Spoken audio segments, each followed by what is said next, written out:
Dulu mertuaku sangat menentang pernikahanku, karena aku hanya buruh pabrik biasa. Ia mengusirku dengan kasar.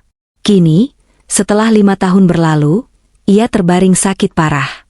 Sungguh ironis, tak ada satupun anak atau menantu kesayangannya yang sudi merawatnya, kecuali aku sendiri. Sembari bersiap mendengarkan kisah ini, yuk, absen dulu di kolom komentar, dari kota mana saja kalian menonton. Jangan lupa dukung channel ini dengan like dan subscribe ya, supaya kami makin semangat mempersembahkan cerita yang lebih menarik lagi. Udara sore itu terasa lebih dingin dari biasanya, menembus pori-pori kulitku yang hanya terbalut kemeja sederhana berlengan panjang. Aku duduk di jok belakang motor suamiku, yang saat itu masih berstatus sebagai kekasihku, dengan perasaan yang tak menentu. Jantungku berdebar sangat kencang, seolah-olah ingin melompat keluar dari rongga dadaku. Tanganku yang kasar karena setiap hari harus berurusan dengan mesin jahit dan tumpukan kain di pabrik garmen, terus meremas ujung bajuku sendiri. Hari itu adalah hari yang sangat penting. Hari di mana suamiku memutuskan untuk membawaku ke rumah keluarganya yang megah untuk meminta restu. Aku tahu ini bukan langkah yang mudah. Sejak awal hubungan kami, bayang-bayang perbedaan status sosial sudah menjadi tembok raksasa yang seolah mustahil untuk diruntuhkan. Aku hanyalah seorang anak yatim piatu yang harus putus sekolah sejak SMA dan bekerja sebagai buruh pabrik dengan gaji yang pas-pasan. Setiap hariku dihabiskan di antara suara bising mesin, debu kain, dan aroma keringat ratusan pekerja lainnya. Sementara itu, suamiku berasal dari keluarga terpandang. Ayahnya, yang kini sudah tiada, meninggalkan warisan bisnis yang cukup besar, dan ibunya adalah seorang wanita sosialita yang sangat memuja status sosial, pendidikan tinggi, dan kekayaan. Saudara-saudara suamiku semuanya adalah lulusan luar negeri, menduduki posisi penting di berbagai perusahaan, dan menikah dengan orang-orang yang menurut ibunya, setara.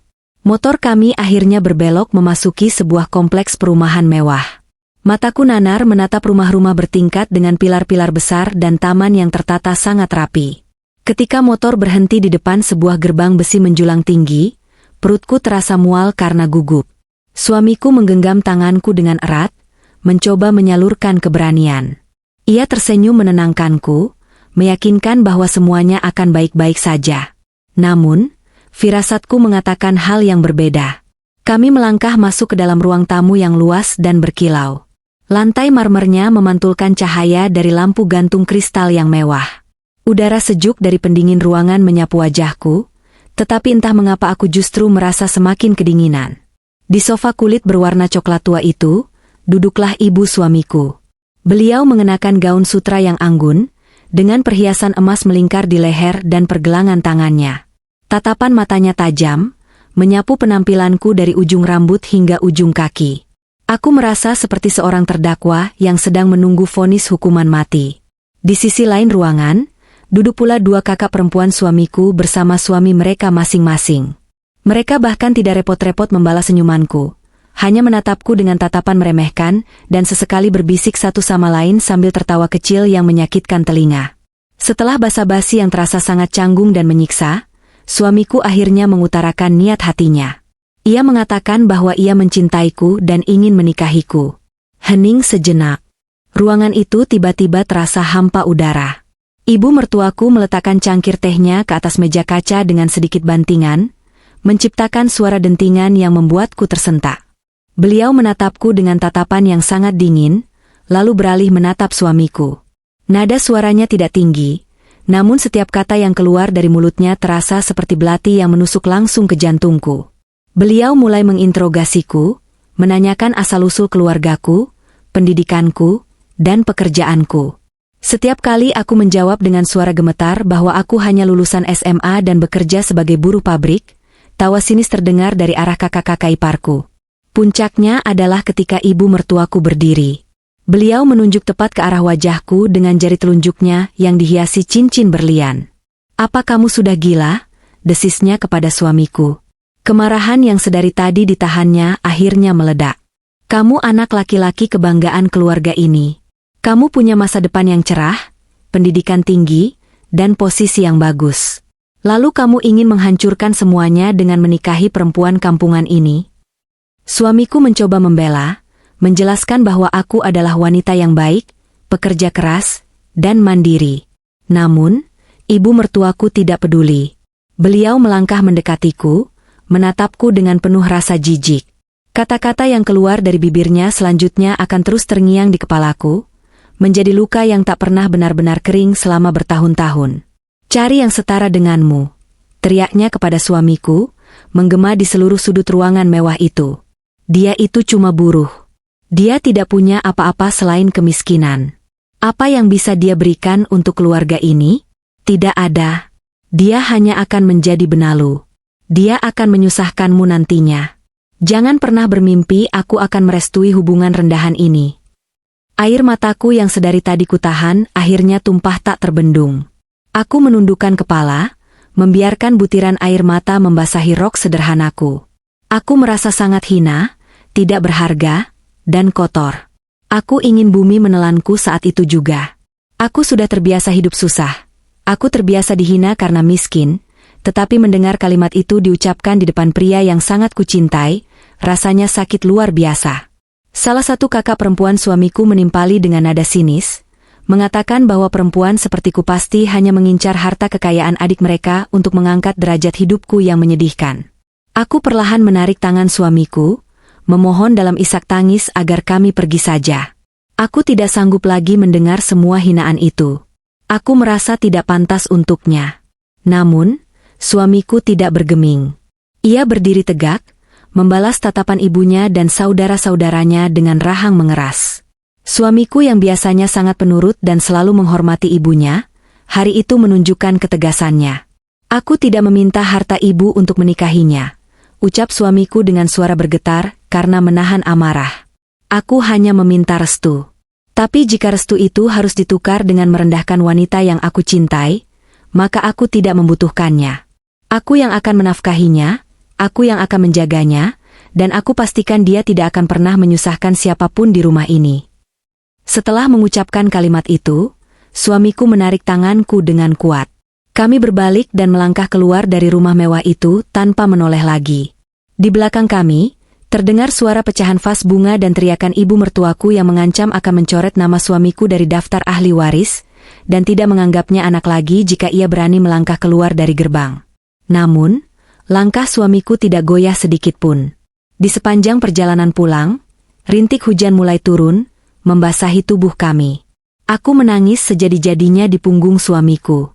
Aku memohon padanya untuk meninggalkanku, kembali kepada keluarganya, dan mencari wanita yang setara seperti yang ibunya inginkan. Aku tidak ingin menjadi penyebab hancurnya hubungan seorang anak dengan ibu kandungnya. Namun, di tengah guyuran hujan, suamiku menepikan motornya. Ia memelukku erat di pinggir jalan yang sepi, meyakinkanku bahwa pilihannya sudah bulat. Ia memilihku, dan ia siap menanggung segala konsekuensinya. 1 bulan kemudian, kami melangsungkan pernikahan. Tidak ada gaun pengantin mewah bertabur kristal, tidak ada pesta di gedung berbintang 5, dan yang paling menyedihkan, tidak ada satupun anggota keluarga suamiku yang hadir. Kami menikah di kantor urusan agama dengan pakaian sederhana yang kubeli dari uang tabunganku selama berbulan-bulan. Waliku adalah pamanku yang datang dari desa, dan saksinya adalah beberapa teman pabrikku. Suasana terasa sangat sepi dan haru. Ketika kami bertukar cincin perak yang sangat sederhana, aku melihat ada setitik air mata di sudut mata suamiku.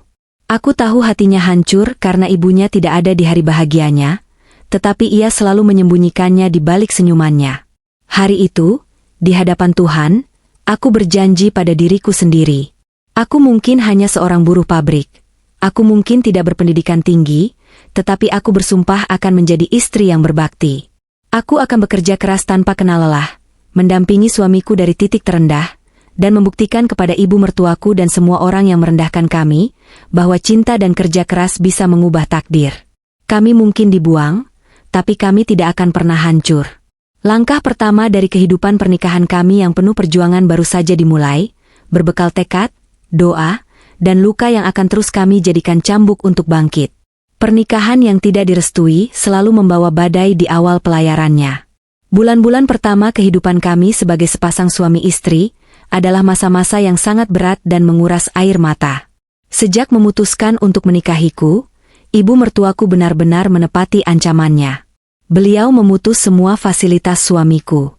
Mobil yang biasa ia gunakan ditarik, rekening banknya dibekukan, dan ia bahkan diminta keluar dari perusahaan milik pamannya tempat ia bekerja, karena campur tangan ibunya. Suamiku yang terbiasa hidup berkecukupan tiba-tiba harus menghadapi kenyataan pahit hidup di jalanan, mencari pekerjaan dari nol berbekal ijazahnya. Kami mengontrak sebuah kamar peta kecil berukuran 3 kali 4 meter di perkampungan padat penduduk. Kamar itu pengap, atapnya sering bocor saat hujan deras, dan kami harus berbagi kamar mandi dengan 5 keluarga lainnya. Tidak ada kasur empuk, hanya selembar tikar tipis yang kami gelar setiap malam untuk merebahkan tubuh yang lelah. Namun, di tengah segala keterbatasan itu, suamiku tidak pernah sekalipun mengeluh. Ia melamar kerja ke berbagai tempat, rela menjadi tenaga penjual lapangan yang harus berpanas-panasan, sesuatu yang sangat jauh dari gaya hidupnya dulu. Sementara itu, aku tetap bekerja di pabrik garmen. Aku berangkat pagi buta dan pulang larut malam demi mengejar uang lembur. Setiap keping rupiah yang kami dapatkan, kami hitung dengan sangat cermat. Seringkali kami hanya makan nasi putih dengan lauk tempe goreng dan sambal, atau berbagi satu bungkus mie instan berdua, karena uang kami harus disisihkan untuk membayar uang sewa kontrakan. Setiap kali aku melihat suamiku tertidur kelelahan dengan keringat di dahi, hatiku teriris. Aku merasa sangat bersalah. Karena diriku, pria sebaik dia harus menderita seperti ini. Namun, setiap kali aku mengutarakan penyesalanku, ia selalu memelukku dan mengatakan bahwa bersamaku di kamar peta ini jauh lebih membahagiakan daripada hidup di istana mewah tanpa cinta. Memasuki tahun kedua pernikahan, kami mulai menabung sedikit demi sedikit. Berbekal pengalaman bertahun-tahun sebagai buruh pabrik garmen, aku memiliki keahlian menjahit yang cukup baik. Aku memutuskan untuk mengambil risiko. Dengan sisa uang tabungan, aku membeli sebuah mesin jahit bekas yang suaranya sudah sangat berisik. Malam hari sepulang dari pabrik, aku mulai menerima jahitan dari tetangga sekitar kontrakan. Mulai dari memotong celana, memperbaiki resleting, hingga membuat baju sederhana. Aku mengerjakannya dengan sangat rapi dan teliti. Perlahan-lahan, dari mulut ke mulut, pesananku semakin banyak. Suamiku juga mendapatkan pekerjaan yang lebih baik. Kegigihannya membuahkan hasil. Ia diterima di sebuah perusahaan multinasional, dan karirnya mulai menanjak perlahan. Melihat usahaku yang semakin berkembang, suamiku menyarankanku untuk berhenti dari pabrik dan fokus membesarkan usaha jahitanku di rumah. Itu adalah keputusan yang menakutkan, melepaskan gaji tetap untuk sesuatu yang belum pasti. Tetapi dukungan suamiku memberiku kekuatan.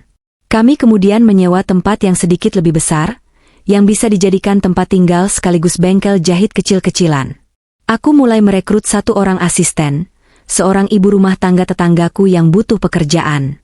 Ketabahan kami akhirnya diuji dengan sebuah anugerah yang luar biasa indah. Aku dinyatakan hamil. Kebahagiaan kami tak terbendung. Suamiku sampai sujud syukur sambil menangis ketika melihat 2 garis merah di alat tes kehamilan. Namun, di balik kebahagiaan itu, ada kesedihan yang menyelinap. Suamiku mencoba menghubungi ibunya untuk mengabarkan kehamilan ini, berharap kabar tentang cucu pertama dari anak laki-lakinya bisa meluluhkan hati beliau. Namun, teleponnya langsung ditutup. Suamiku pergi ke rumah ibunya sendirian, mencoba membawa bingkisan dan kabar gembira, namun ia tidak diizinkan masuk melewati gerbang. Penjaga keamanan mengatakan bahwa nyonya besar sedang tidak ingin diganggu. Suamiku pulang malam itu dengan bahu yang merosot dan mata yang merah. Aku memeluknya dalam diam, merasakan perih yang sama. Keluarga besarnya benar-benar menganggap kami sudah mati. Waktu terus bergulir.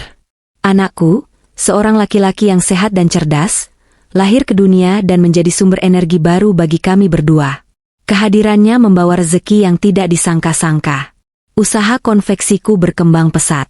Dari awalnya hanya menerima jahitan rumahan, aku berhasil mendapatkan kontrak pembuatan seragam dari beberapa sekolah dan pabrik kecil di kota kami. Mesin jahitku yang tadinya hanya 1, kini bertambah menjadi 15, lengkap dengan belasan karyawan yang membantuku. Suamiku pun dipromosikan menjadi manajer di perusahaannya, karena prestasi kerjanya yang luar biasa. Tepat di tahun kelima pernikahan kami, kehidupan kami sudah berubah 180 derajat. Kami berhasil membeli sebuah rumah idaman yang nyaman. Meskipun tidak semegah rumah keluarga suamiku, tetapi rumah itu terasa seperti istana bagi kami karena dibangun dengan keringat, darah, dan air mata kami berdua. Kami memiliki kendaraan yang layak, dan tabungan yang cukup untuk menjamin masa depan anakku. Kami hidup rukun, damai, dan penuh kehangatan. Semua cacian dan makian di masa lalu telah kami ubah menjadi bahan bakar kesuksesan. Meski begitu, bayang-bayang keluarga mertuaku tetap ada, seperti hantu yang sesekali muncul mengingatkan kami pada luka lama. Selama 5 tahun ini, aku sama sekali tidak pernah diajak atau dilibatkan dalam acara keluarga besar suamiku. Pernikahan ipar-iparku, acara ulang tahun keluarga, atau perayaan hari raya, aku dan anakku selalu diasingkan. Suamiku terkadang datang sendirian hanya sekadar menggugurkan kewajiban sebagai anak kandung, menyalami ibunya selama 5 menit, lalu pulang kembali karena merasa tidak nyaman istri dan anaknya tidak diterima. Suatu hari di akhir pekan, ketika kami bertiga sedang berjalan-jalan di sebuah pusat perbelanjaan, takdir mempertemukan kami dengan keluarga suamiku. Kami berpapasan tepat di depan sebuah restoran mewah. Ibu mertuaku ada di sana, ditemani oleh kedua kakak perempuan suamiku dan suami-suami mereka yang selalu dibanggakan itu. Mereka semua mengenakan pakaian bermerek dari atas ke bawah, terlihat sangat mencolok. Langkah kami terhenti. Suamiku menegang, begitu pula denganku. Aku meremas tangan suamiku, sementara tangan satunya menggandeng erat anakku yang masih balita. Suamiku mencoba tersenyum, melangkah maju sedikit untuk menyapa ibunya. "Ibu, kakak." Sapanya sopan. Namun, apa yang terjadi sungguh di luar dugaan, meski sebenarnya aku sudah bisa menebaknya. Ibu mertuaku menatap kami sekilas, tatapan matanya masih sama dinginnya seperti 5 tahun yang lalu. Tidak ada kehangatan, tidak ada rasa rindu, apalagi keinginan untuk melihat cucunya yang sedang menatap polos ke arahnya. Kakak-kakak iparku bahkan sengaja membuang muka, sibuk memamerkan tas keluaran terbaru mereka sambil berbisik-bisik, menganggap kami seolah-olah tembus pandang atau debu yang mengganggu jalan mereka. Tanpa membalas sapaan suamiku sedikitpun, ibu mertuaku memalingkan wajah dan berjalan melewati kami begitu saja, diikuti oleh rombongannya yang sombong. Suamiku terdiam kaku di tengah mal yang ramai. Aku bisa melihat rahangnya mengeras dan ada kekecewaan yang mendalam di matanya. Orang-orang yang berlalu lalang mungkin tidak menyadari drama diam-diam yang baru saja terjadi, namun bagi kami, itu adalah tamparan keras kesekian kalinya. "Sudahlah, Mas," bisikku lembut, mengusap punggungnya untuk menenangkan. "Kita punya kehidupan kita sendiri. Kita bahagia dengan apa yang kita miliki sekarang. Jangan biarkan sikap mereka merusak hari libur kita bersama anak kita." Suamiku menoleh ke arahku, lalu menatap anak kami yang sedang tersenyum ceria, tanpa mengerti apa yang terjadi. Suamiku menghela napas panjang, seolah membuang segala beban di dadanya. Ia kembali tersenyum, mengangguk padaku, lalu mengangkat tubuh kecil anak kami ke dalam gendongannya. Kami melanjutkan langkah kami, meninggalkan bayangan kesombongan keluarga itu di belakang. Aku menyadari satu hal hari itu. Kekayaan dan pendidikan tinggi tidak selalu menjamin seseorang memiliki hati nurani yang baik. Kakak iparku mungkin setara dalam hal materi dengan ibu mertuaku, mereka mungkin menantu idaman yang selalu diagung-agungkan, tetapi sifat materialistis dan egois mereka perlahan terlihat jelas di mataku. Aku tidak pernah tahu bahwa pertemuan singkat di mal hari itu adalah awal dari sebuah badai besar yang akan segera meruntuhkan segala kesombongan keluarga mertuaku. Badai yang tidak disangka-sangka akan memaksa takdir untuk berbalik 180 derajat, dan menguji batas kemanusiaan semua orang yang terlibat. Malam itu, hujan turun dengan sangat deras, seolah langit sedang menumpahkan seluruh kesedihannya ke atas bumi. Suara rintik air yang menghantam atap rumah kami terdengar bergemuruh, menutupi suara televisi yang sedari tadi hanya menyala tanpa benar-benar kami tonton. Aku sedang duduk di karpet ruang tengah, melipat beberapa potong kain sisa jahitan yang rencananya akan kubuat menjadi baju tidur untuk anakku. Di atas sofa, suamiku tampak kelelahan setelah seharian penuh berkutat dengan laporan akhir bulan di kantornya. Ia terlelap dengan napas yang teratur, menyisakan gurat kelelahan yang selalu membuat hatiku terasa hangat sekaligus iba. Anak kami sudah tertidur pulas di kamarnya sejak 2 jam yang lalu. Suasana malam itu begitu damai, sebuah kedamaian yang selalu kusyukuri setiap kali hari berganti.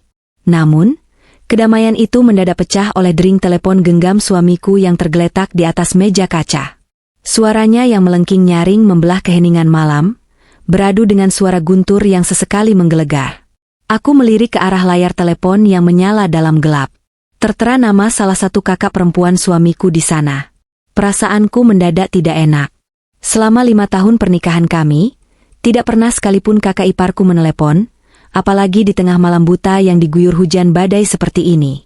Pasti ada sesuatu yang tidak beres, pikirku dalam hati. Dengan ragu, aku menyentuh bahu suamiku, membangunkannya dengan pelan. "Mas, bangun, Mas. Ada telepon dari kakakmu," bisikku sambil menyerahkan telepon genggam itu ke tangannya yang masih setengah sadar. Suamiku mengerjap-ngerjapkan matanya, mengusap wajahnya yang kusut, lalu menatap layar telepon dengan kening berkerut. Ia berdeham pelan untuk menjernihkan suaranya sebelum menggeser tombol hijau di layar. "Halo, Kak? Ada apa malam-malam begini?" Sapanya dengan suara serak khas orang bangun tidur. Aku tidak bisa mendengar apa yang dikatakan oleh kakak iparku di ujung telepon sana. Namun aku bisa melihat dengan jelas bagaimana raut wajah suamiku berubah drastis hanya dalam hitungan detik. Kantuk yang tadi menyelimuti wajahnya menghilang tak berbekas, digantikan oleh kepanikan yang luar biasa. Matanya membelalak lebar, wajahnya memucat pasi seperti kehilangan aliran darah, dan tangannya yang memegang telepon tampak bergetar hebat. "Apa? Bagaimana bisa? Di rumah sakit mana sekarang?" "Aku segera ke sana," teriak suamiku dengan suara bergetar menahan kepanikan. Ia langsung memutus sambungan telepon, melompat dari sofa seolah pegas kasur itu baru saja melontarkannya. Ia menatapku dengan mata yang mulai berkaca-kaca, sebuah pemandangan yang sangat jarang kulihat dari sosok pria tegar yang selama ini menjadi sandaranku. "Mas, ada apa? Siapa yang sakit?" tanyaku dengan dada yang mulai berdegup kencang, ikut terseret dalam gelombang kepanikan yang dibawanya. Ibu masuk rumah sakit," ucapnya dengan suara parau yang hampir tak terdengar, seolah ada bongkahan batu besar yang menyumbat tenggorokannya. Kata kakak, ibu tiba-tiba jatuh pingsan di kamar mandi. Mulutnya mencong dan separuh badannya tidak bisa digerakkan. Dokter bilang tekanan darahnya sangat tinggi dan pembuluh darah di otaknya pecah. Ibu terkena stroke parah, dan sekarang sedang di ruang gawat darurat. Kita harus ke sana sekarang. Tubuhku membeku seketika. Kabar itu menghantamku seperti godam-godam raksasa. Ibu mertuaku, wanita yang selalu tampil sempurna, angkuh, penuh kebanggaan, dan seolah tak tersentuh oleh kelemahan manusiawi apapun, kini terbaring tak berdaya di rumah sakit. Ingatan tentang tatapan matanya yang merendahkanku, jari telunjuknya yang menunjuk wajahku dengan penuh kebencian, dan suaranya yang mengusir kami bagai binatang jalanan 5 tahun lalu, kembali berkelebat di benakku seperti kaset rusak yang diputar ulang. Ada perih yang kembali mengiris luka lama yang belum sepenuhnya sembuh. Namun, ketika aku menatap wajah suamiku yang dipenuhi ketakutan dan air mata yang mulai menetes dari sudut matanya, seluruh ego dan rasa sakitku perlahan menyusut. Bagaimanapun hancurnya hatiku karena wanita itu, ia tetaplah ibu kandung dari pria yang sangat kucintai ini. Pria yang rela membuang segala kemewahan hidupnya demi diriku. Aku tidak mungkin membiarkannya menghadapi badai ini sendirian. Biar aku bangunkan anak kita, Mas. Kita pergi bertiga. Kamu bersiaplah, ambil jaket dan kunci mobil, ucapku dengan nada setenang mungkin, berusaha menjadi jangkar kewarasannya di tengah badai kepanikan yang melandanya. Suamiku mengangguk cepat, setengah berlari menuju kamar untuk mengambil barang-barang yang dibutuhkan. Aku bergegas masuk ke kamar anakku, membungkus tubuh kecilnya yang masih tertidur lelap dengan jaket tebal dan selimut hangat, lalu menggendongnya dengan hati-hati agar ia tidak terbangun. Malam itu, menembus hujan badai yang tak kunjung reda, mobil kami membelah jalanan kota yang sepi menuju rumah sakit pusat yang disebutkan oleh kakak iparku. Di sepanjang perjalanan, suamiku mencengkeram kemudi dengan sangat erat hingga buku-buku jarinya memutih. Matanya fokus ke jalan, namun aku tahu pikirannya melayang ke ruang gawat darurat. Sesekali ia mengusap wajahnya yang basah oleh air mata. Aku hanya bisa mengusap lengannya dengan lembut, menyalurkan doa dan kekuatan dalam diam. Setibanya di rumah sakit, kami langsung berlari menyusuri lorong yang panjang dan berbau antiseptik yang menyengat. Lampu-lampu neon di atas kami terasa menyilaukan mata, menambah pusing kepalaku yang sedari tadi berdenyut. Suara decit sepatu bot kami yang beradu dengan lantai linoleum putih menggema di sepanjang lorong sepi itu. Di depan ruang perawatan intensif atau ICU, aku melihat kedua kakak perempuan suamiku dan suami-suami mereka sedang duduk di kursi tunggu. Penampilan mereka sungguh kontras dengan suasana rumah sakit. Meskipun wajah mereka terlihat tegang, mereka masih mengenakan pakaian tidur sutra yang mewah dan jaket desainer ternama. Saat melihat kedatangan kami, tidak ada pelukan hangat atau tangis duka yang menyambut. Salah satu kakak iparku hanya menatap suamiku dengan tatapan menyalahkan, seolah kehadiran kami memperburuk suasana. Tatapannya padaku masih sama seperti dulu, dingin, angkuh, dan penuh rasa jijik, seakan aku adalah pembawa sial yang tidak berhak menginjakan kaki di tempat itu. Akhirnya kamu datang juga, ucap kakak ipar pertamaku dengan nada ketus, menyilangkan tangan di depan dada. Dokter bilang kondisi ibu sangat kritis. Otak kanannya mengalami perdarahan hebat. Separuh tubuh kirinya lumpuh total. Dan yang lebih parah, ibu tidak bisa bicara dengan jelas lagi. Terlalu banyak pikiran, tekanan darahnya jadi tidak terkontrol. Suamiku tidak mempedulikan nada ketus kakaknya. Ia segera melangkah mendekati kaca jendela besar yang membatasi lorong dengan ruang ICU. Aku mengikutinya dari belakang, masih menggendong anakku yang tertidur pulas di pelukanku.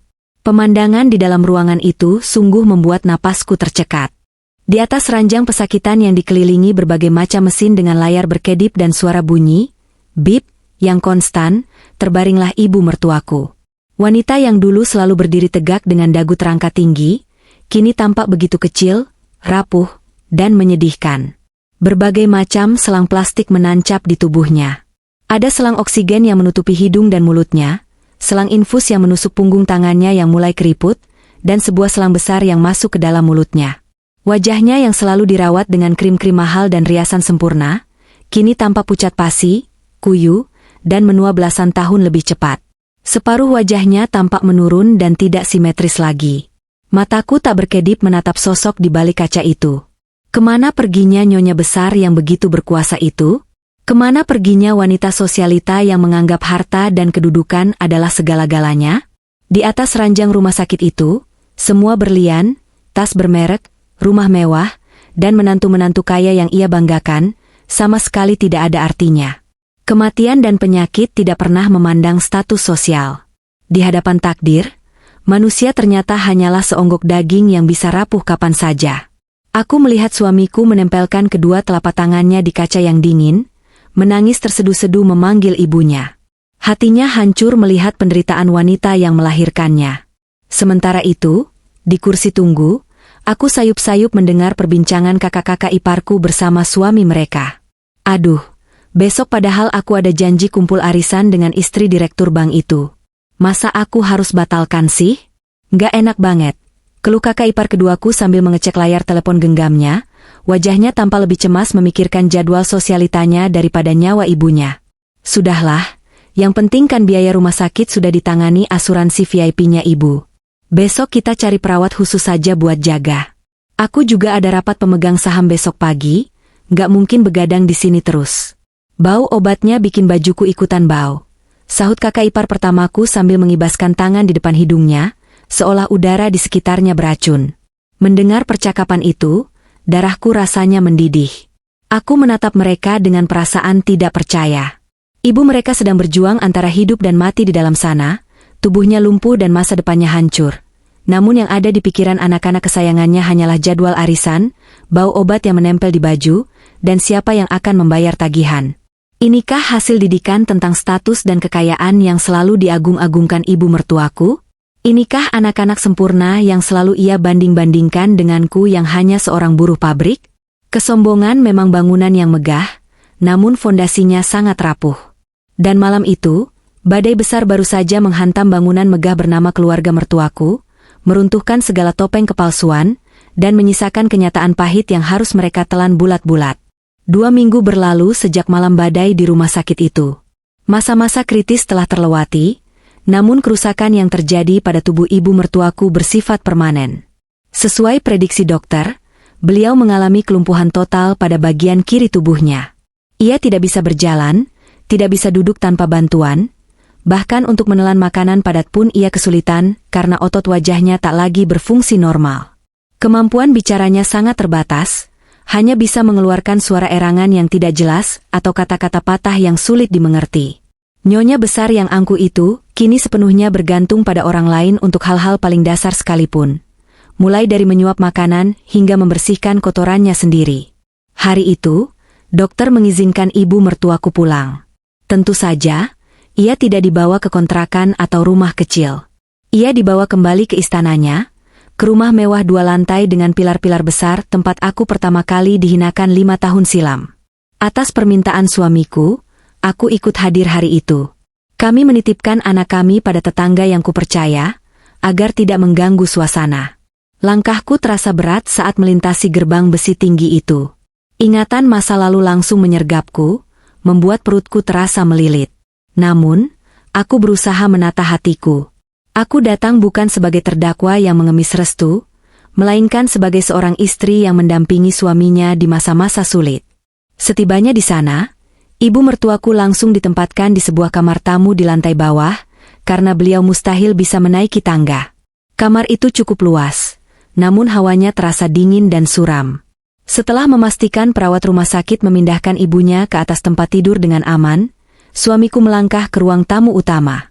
Di sana, di bawah lampu gantung kristal yang sama persis dengan yang kulihat 5 tahun lalu, kedua kakak perempuan suamiku dan suami mereka telah duduk menunggu.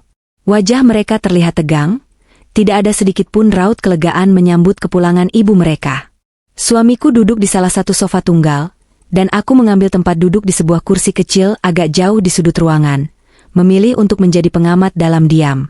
Suasana ruangan itu terasa sangat kaku dan dingin, jauh lebih dingin dari embusan pendingin ruangan yang menyala maksimal. Jadi, sekarang ibu sudah di rumah, buka suamiku memecah keheningan. Suaranya terdengar lelah, namun tegas. Dokter bilang ibu butuh perawatan 24 jam penuh.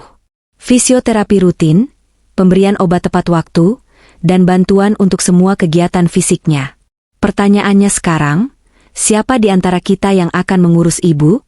Atau lebih tepatnya, ke rumah siapa ibu akan dibawa untuk dirawat? Pertanyaan suamiku seolah menjadi pemantik bom waktu yang sedari tadi ditahan di ruangan itu. Keheningan langsung tergantikan oleh kasak-kusuk gelisah. Kakak ipar pertama, yang mengenakan gaun terusan mahal dan kalung mutiara melingkar di lehernya, langsung menegakkan tubuhnya. Ia berdeham, menata suaranya agar terdengar berwibawa, namun kepanikan di matanya tidak bisa disembunyikan. "Kamu tahu kan rumahku sedang direnovasi total di bagian belakang?" sanggah kakak ipar pertama dengan cepat. Debunya kemana-mana, suaranya sangat bising dari pagi sampai sore.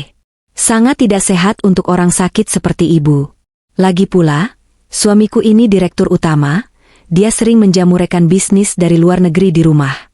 Sangat tidak etis kalau ada orang sakit parah terbaring di rumah, nanti tamu-tamu bisnisnya merasa tidak nyaman. Aku juga bulan depan sudah menjadwalkan liburan ke Eropa selama 3 minggu yang tiketnya sudah dibeli jauh-jauh hari.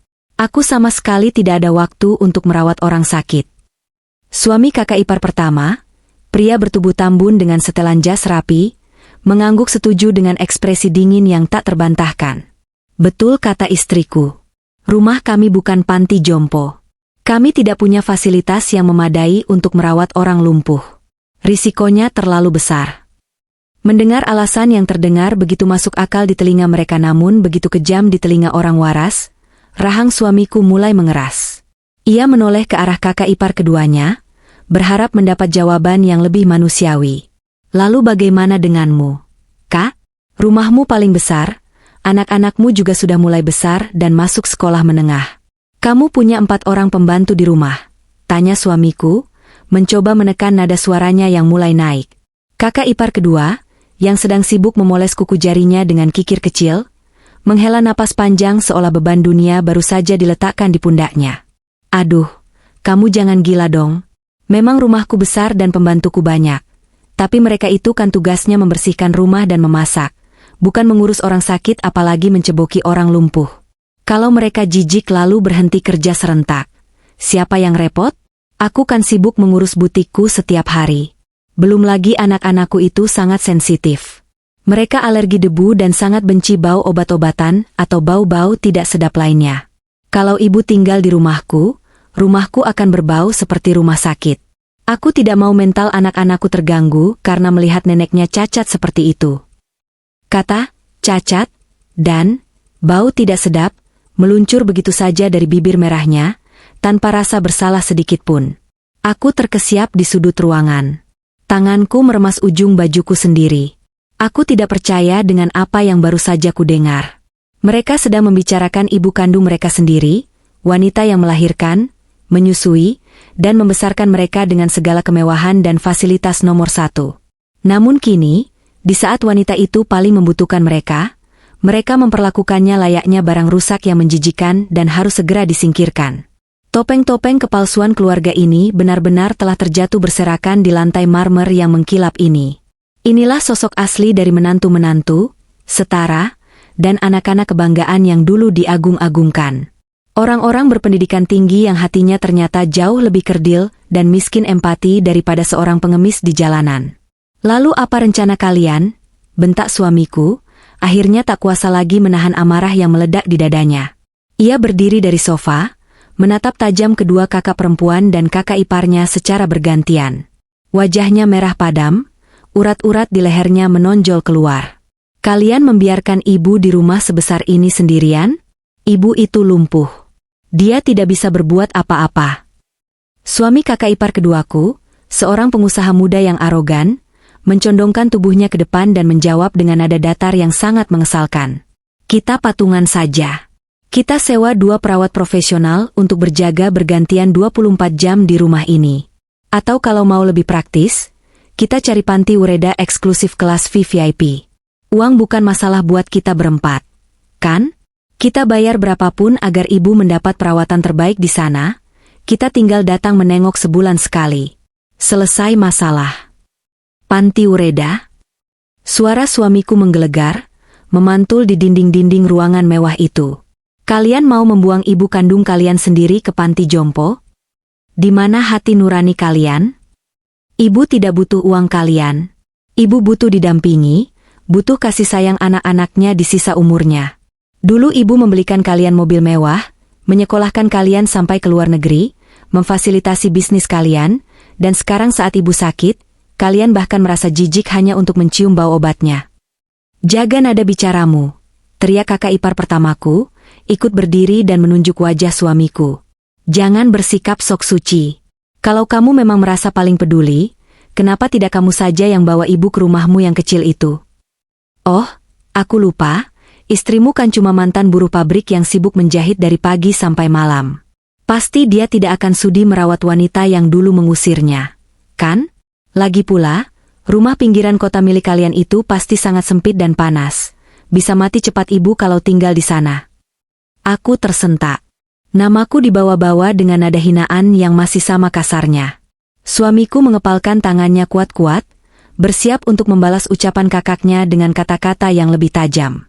Suasana semakin memanas, umpatan dan saling lempar tanggung jawab saling bersahutan, menggema di seluruh penjuru rumah. Di tengah pertengkaran hebat yang memekakan telinga itu, pandanganku tanpa sengaja tertuju pada pintu kamar tamu di lantai bawah yang sengaja dibiarkan terbuka sedikit agar perawat bisa memantau dari luar. Jarak kamar itu sangat dekat dengan ruang tamu. Tidak mungkin suara-suara teriakan ini tidak terdengar sampai ke dalam. Dengan langkah pelan dan jantung berdebar, aku bangkit dari kursiku dan berjalan mendekati pintu yang setengah terbuka itu. Aku mengintip ke dalam melalui celah sempit. Di atas tempat tidurnya, ibu mertuaku terbaring miring menghadap ke arah pintu. Matanya yang cekung terbuka lebar. Wajahnya yang kaku dan mencong tampak bergetar hebat. Ia tidak bisa berteriak. Ia tidak bisa menghentikan pertengkaran anak-anaknya. Ia hanya bisa mendengar setiap penolakan, setiap kata jijik, dan setiap alasan kejam yang dilontarkan oleh darah dagingnya sendiri. Dari sudut matanya yang sayu, kulihat sebulir air mata menetes perlahan, mengalir melewati pipinya yang keriput, lalu jatuh membasahi bantal putih di bawah kepalanya. Tangisan bisu yang menyayat hati. Sebuah tangisan dari seorang ibu yang baru saja menyadari bahwa seluruh hidupnya, seluruh kesombongan dan harta yang ia kumpulkan, telah gagal membeli cinta yang sejati dari anak-anaknya. Hatiku mendadak perih melihatnya. Dendam masa laluku seolah menguap begitu saja, digantikan oleh rasa iba yang sangat dalam. Di balik segala kekejamannya padaku di masa lalu, wanita ini kini hanyalah seorang manusia malang yang dihancurkan oleh karma dan kesombongannya sendiri. Di ruang tamu, perdebatan masih terus berlangsung, semakin sengit dan tak berujung. Aku memejamkan mata sejenak, menarik napas panjang, dan membuat sebuah keputusan besar yang akan mengubah jalan hidup kami semua. Keputusan yang tidak pernah kubayangkan akan aku buat 5 tahun yang lalu. Keributan di ruang tamu mewah itu akhirnya mencapai titik didihnya. Setelah saling melemparkan alasan yang tidak masuk akal dan saling menuding satu sama lain, kedua kakak iparku beserta suami mereka berdiri dengan wajah merah padam. Mereka tampaknya sudah kehabisan kesabaran menghadapi suamiku yang terus mendesak mereka untuk mengambil tanggung jawab. Bagiku, pemandangan ini sungguh ironis dan sangat menyedihkan. Keluarga yang selalu membanggakan tata krama, pendidikan tinggi dari luar negeri, dan kelas sosial yang konon tak tertandingi itu, kini bertengkar hebat hanya untuk menghindari kewajiban merawat ibu kandung mereka sendiri yang sedang terbaring lumpuh tak berdaya. "Terserah kamu saja," teriak kakak ipar pertamaku sambil menyambar tas kulit mahalnya dari atas meja kaca. Wajahnya yang penuh riasan tampak berkerut karena amarah yang memuncak. "Kami sudah menawarkan solusi yang paling masuk akal. Kami bersedia membayar berapapun biaya untuk menyewa perawat profesional atau menempatkan ibu di panti Ureda kelas VVIP. Itu sudah lebih dari cukup. Kalau kamu masih bersikeras menolak uang kami dan ingin ibu dirawat di rumah, maka itu menjadi urusanmu sepenuhnya. Jangan seret-seret kami lagi. Jadwalku sangat padat.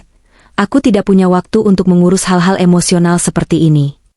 Kakak ipar keduaku ikut berdiri, membenarkan letak syal sutranya dengan gerakan angkuh. "Betul. Kami ini orang sibuk, bukan pengangguran yang bisa berjaga di sebelah tempat tidur sepanjang hari.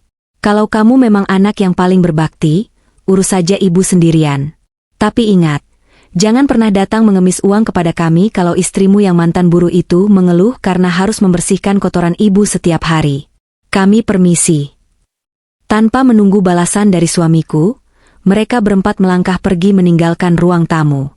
Suara langkah sepatu hak tinggi mereka beradu dengan lantai marmer, menggema dengan nada sumbang di ruangan yang luas itu, sebelum akhirnya disusul oleh suara bantingan pintu utama yang ditutup dengan kasar. Kepergian mereka meninggalkan keheningan yang terasa sangat pekak dan menyiksa.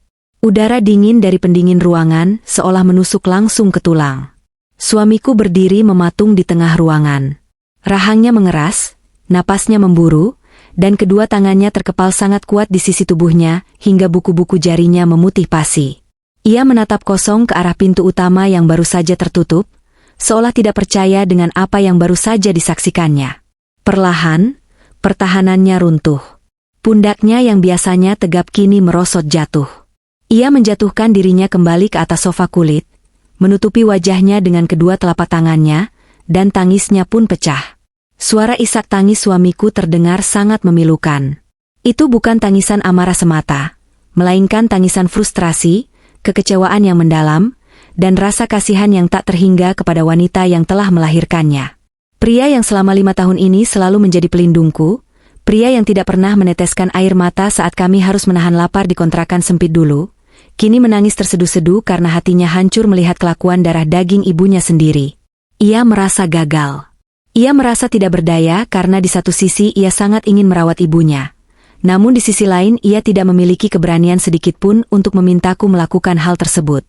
Aku masih berdiri terdiam di sudut ruangan, dekat pintu kamar tamu yang setengah terbuka.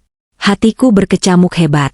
Ingatan demi ingatan tentang masa lalu berkelebat di kepalaku layaknya kaset kusut yang diputar paksa. Aku teringat pada hari di mana aku duduk di ruangan ini, mengenakan pakaian lusuh, gemetar ketakutan saat jari telunjuk ibu mertuaku menunjuk tepat ke depan wajahku. Aku teringat pada suaranya yang melengking, menghinaku sebagai buruh pabrik yang miskin, parasit yang hanya akan menyusahkan kehidupan putranya. Aku teringat pada hari-hari kelaparan kami, masa-masa sulit saat kami dibuang dan tak dianggap ada, bahkan saat anak kami lahir ke dunia ini. Luka itu, jujur saja, masih ada. Bekasnya masih terasa berdenyut jika diingat kembali. Jika aku mau, ini adalah saat yang paling tepat untuk membalas dendam. Aku bisa saja bersikap tidak peduli, berbalik arah, dan meninggalkan rumah ini bersama suamiku. Aku bisa saja membiarkan ibu mertuaku membusuk di panti jompo, membiarkannya merasakan kesepian yang paling mengerikan akibat kesombongannya sendiri di masa lalu. Bukankah itu yang dinamakan karma? Bukankah itu balasan yang setimpal untuk orang yang telah menginjak-injak harga diriku hingga hancur berkeping-keping? Namun, saat aku menoleh kembali ke celah pintu kamar tamu, Pandanganku kembali bertemu dengan sosok Renta di atas ranjang pesakitan itu. Ibu mertuaku masih terbaring miring, wajahnya yang separuh lumpuh basah oleh air mata yang terus mengalir dalam diam. Ia tidak bisa bergerak. Ia tidak bisa mengusap air matanya sendiri. Ia terlihat sangat menyedihkan, rapuh, dan benar-benar sebatang kara di tengah istananya yang megah. Tiba-tiba saja, bisikan dendam di kepalaku memudar, tergantikan oleh sebuah kesadaran yang menampar relung hatiku dengan sangat keras. Balas dendam tidak akan membuatku menjadi manusia yang lebih baik. Jika aku meninggalkan wanita tua yang tak berdaya ini, lalu apa bedanya diriku dengan kakak-kakak iparku yang tak punya hati nurani itu? Apa bedanya diriku dengan ibu mertuaku di masa lalu yang menilai seseorang hanya dari status dan kegunaannya saja? Kesombongan harus dibalas dengan keikhlasan, dan kebencian hanya bisa diputus dengan kasih sayang. Lagi pula, aku tidak melakukan ini untuk wanita itu. Aku melakukannya untuk suamiku, pria luar biasa yang telah mengorbankan segalanya demi aku. Dengan langkah mantap, aku berjalan mendekati sofa tempat suamiku masih tertunduk menangis. Aku duduk di sebelahnya, lalu melingkarkan lenganku di bahunya yang bergetar. Kutarik kepalanya untuk bersandar di bahuku, membiarkannya menumpahkan segala kesedihan dan rasa frustrasinya di sana. Aku mengusap rambutnya dengan lembut, membiarkan keheningan mengambil alih sejenak, hingga napasnya perlahan mulai teratur. "Mas." Panggilku dengan suara yang sangat pelan, namun cukup jelas untuk memecah kesunyian di antara kami. Suamiku mengangkat wajahnya. Matanya merah dan sembab. Ia menatapku dengan tatapan penuh rasa bersalah yang sangat kentara. "Maafkan aku," bisiknya parau. "Maafkan aku karena kamu harus melihat semua kekacauan ini. Aku tidak tahu harus berbuat apa. Kakak-kakakku benar-benar sudah kehilangan kewarasan mereka.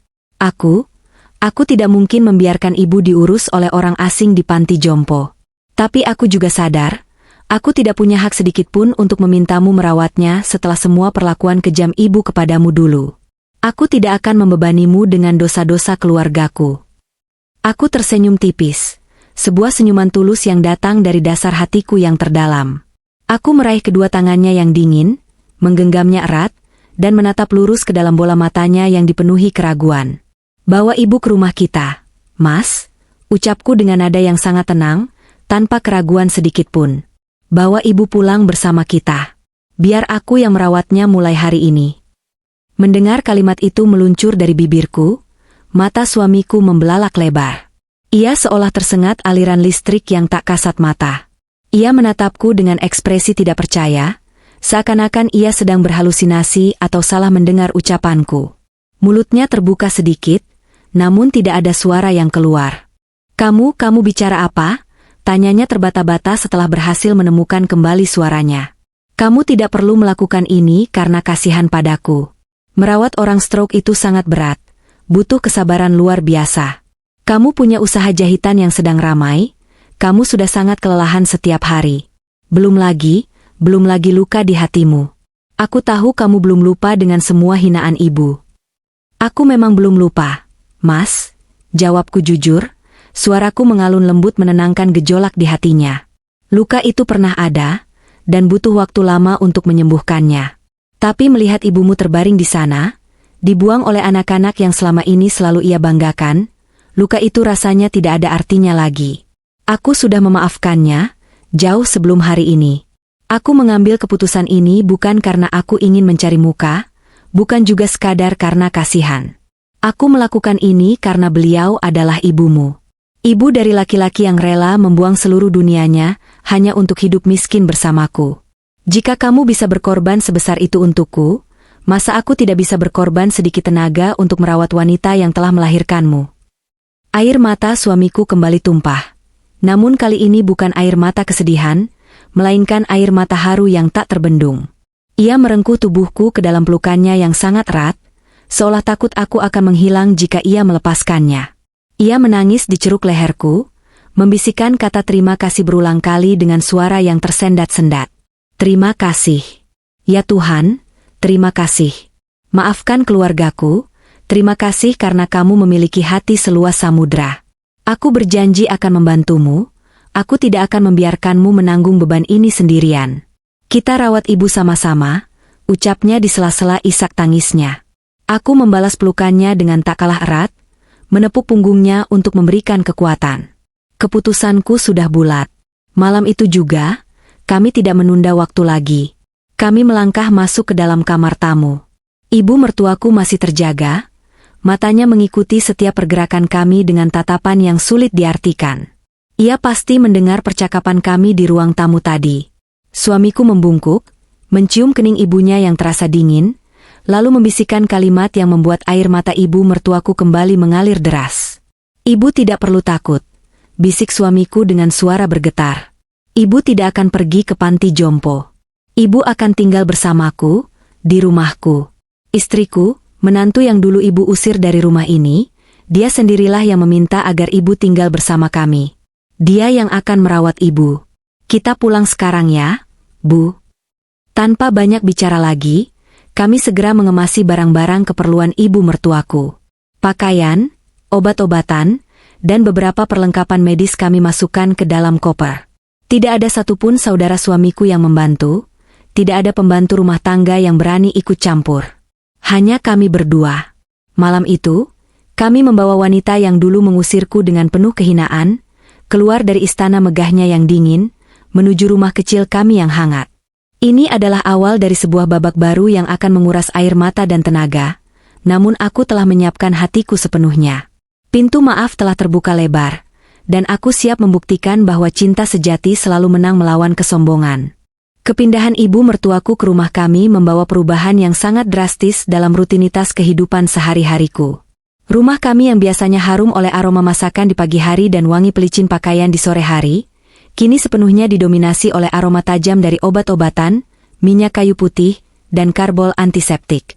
Kami menyulap ruang tamu depan, yang sebelumnya sering kugunakan untuk memajang patung manekin berisi contoh pakaian jahitanku, menjadi kamar perawatan darurat. Kami menyewa sebuah ranjang rumah sakit khusus agar memudahkan pergerakan beliau, menempatkan meja kecil di sampingnya untuk tumpukan obat, dan memastikan sirkulasi udara di ruangan itu berjalan dengan sangat baik.